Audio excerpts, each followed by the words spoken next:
Nakagawian na ng mga Pilipino ang pagdiriwang ng Kapaskuhan at Bagong Taon na maingay at puno ng ilaw.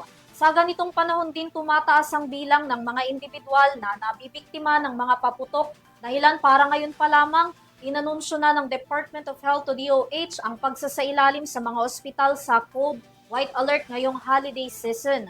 Suhestyon din ng kagawaran, magsagawa na lamang ng community fireworks upang maiwasan ng mga ganitong insidente.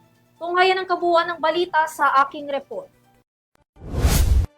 Hinimok ng Department of Health o DOH ang mga lokal na pamahalaan sa bansa na mag-organisa na lamang ng community fireworks display sa kani-kanilang mga nasasakupan kung saan may mga bihasa o ekspertong nakatalaga sa paggamit at pag-operate ng mga paputok.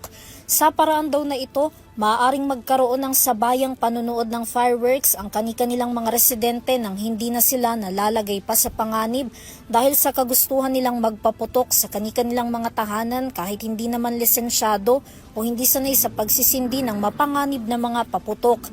Binigyang diin din ng ahensya na makakatulong daw ito na mapababa ang kaso ng mga pasyenteng dadagsa sa mga ospital.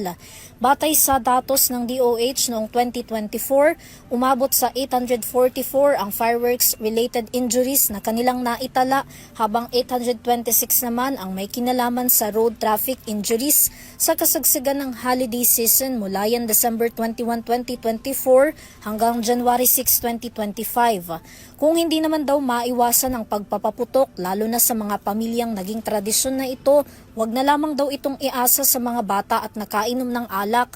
Wag na rin daw balikan ang mga sinindihang paputok na hindi sumabog. Mahigpit ding paalala ng kagawaran ng kalusugan na wag pagsamasamahin ng mga pulbura ng mga paputok na hindi sumabog na maaari umanong magmitsa ng aksidente.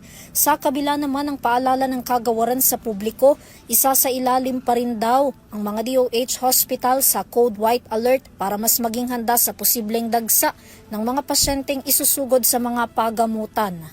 Para sa EuroTV News, Vanessa Cleofas sumasaludo sa bawat Pilipino.